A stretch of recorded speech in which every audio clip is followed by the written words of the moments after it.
Budget इजलास के आगाज़ के मौके पर गन पार्क में शोहदा की यादगार पर बीआरएस के वर्किंग सदर केटीआर ने पार्टी के एमएलएस और एमएलसीज के साथ खराज अक़ीदत पेश किया।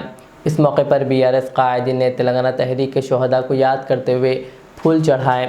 बाज़ार बीआरएस लीडरों ने असम्बली के बाहर एहतजाज करते हुए प्ले कार्ड्स दिखाए और हुकूमत से मुतालबा किया कि 6 गारंटियों को पूरा किया जाए और बजट में फ़ंड्स मुख्तस किए जाएँ। इस दौरान उन्होंने नारे लगाते हुए कहा, किसानों को धोखा, राहुल को 1000 करोड़, राहुल बंधु नहीं रैतु बंधु चाहिए, पेंशन बढ़ाओ का वादा भूल गए और महालक्ष्मी स्कीम का वादा भूलकर ख़वातीन को मायूस किया गया। बीआरएस एमएलएस और एमएलसीज ने हुकूमत के ख़िलाफ़ अपना एहतजाज दर्ज करवाते हुए वादे पूरा करने का मुतालबा किया। రైతులకు వెన్నుపోట్ల రైతులకు వెన్నుపోట్ల రైతులకు వెన్నుపోట్ల రాహుల్ బంధు కాదురా రైతు బంధు కావాలి రాహుల్ బంధు కాదురా రైతు బంధు కావాలి। వాస్తవం ఏంటి అంటే ఈ రోజు ఈ రాష్ట్రంలో పరిస్థితి 100 రోజుల్లో 6 గ్యారెంటీలు అమలు చేస్తామని, అందులో ముఖ్యంగా రాహుల్ గాంధీ గారు మేము రాష్ట్ర ప్రభుత్వంలోకి వచ్చిన మరుక్షణమే మొదటి కేబినెట్ లోనే మరి 6 గ్యారంటీలకు చట్టబద్ధత కల్పిస్తామని చెప్పి ఇప్పటికీ 2.5 సంవత్సరాలు గడిచినా ఇంతవరకు చట్టబద్ధత కల్పించలేని మాట వాస్తవం।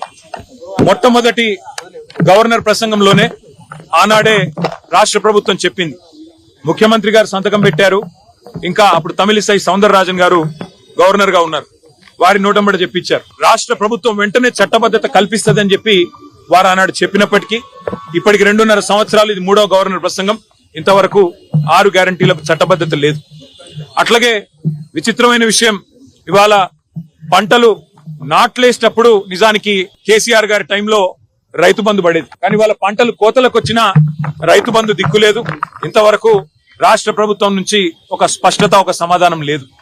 అందుకే రాహుల్ బంధు కాదు రైతు బంధు వేయండి, రాహుల్ కు 1000 కోట్లు రైతులకు వెన్నుపోట్ల అని చెప్పి ఈ సభ సమావేశాల్లోనే బడ్జెట్ సమావేశంలో తప్పకుండా నిలదీస్తాం।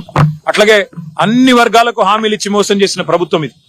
బలహీన వర్గాలకు 1,00,000 కోట్ల బడ్జెట్ అన్నారు 5 ఏళ్లలో, మరి 2 బడ్జెట్లు అయిపోయినాయి, 3వ బడ్జెట్ ఈ పాటికి 60,000 కోట్లు పెట్టి ఉండాలి, మరి ఇంతవరకు దాని మీద కూడా స్పష్టత లేదు। అట్లాగే ఎస్సీ ఎస్టీలకు అంబేద్కర్ అభయహస్తం ప్రవేశపెడతామన్నారు, మరి 12 లక్షలు ఇస్తామన్నారు దళిత బంధు స్థానంలో, ఇంతవరకు అతి గతి లేదు। 2 లక్షల ఉద్యోగాల ఊసు లేదు, ఇంతవరకు 10,000 ఉద్యోగాలు ఇచ్చిన పరిస్థితి లేదు।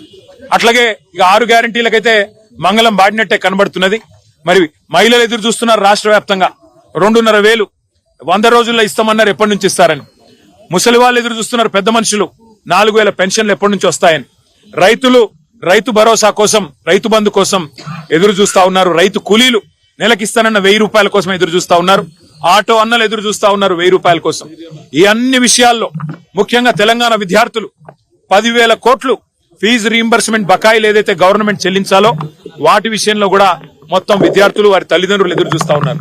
ఈ అన్ని విషయాల్లో జాబ్ క్యాలెండర్ అన్నారు, ఇంతవరకు ఆ క్యాలెండర్ లో మరి ఉత్త క్యాలెండర్ ఉంది తప్ప జాబులు అయితే కనబడతలేవు।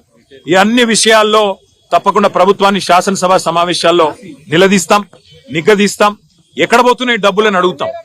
మరి కేసీఆర్ గారు కట్టిన ఇల్లు పెట్టిన పోయినట్టు మీకు బ్రహ్మాండమైన వడ్డిచ్చిన విస్తర్ లాంటి రాష్ట్రాన్ని మీకు అప్పచెప్తే ఇలా మీరు ఏం చేస్తున్నారు, ఆర్థిక అరాచకం చేస్తా ఉన్నారన్న విషయాన్ని కూడా వారిని నిలదీస్తాం।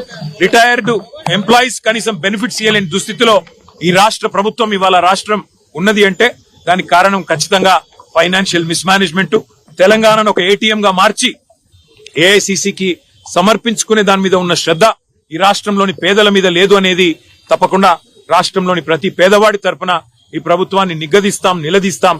మరి ఈ శాసన సభలో, శాసన మండలిలో తప్పకుండా ప్రజల తరపున పోరాడతామని తెలియజేస్తూ థాంక్యూ।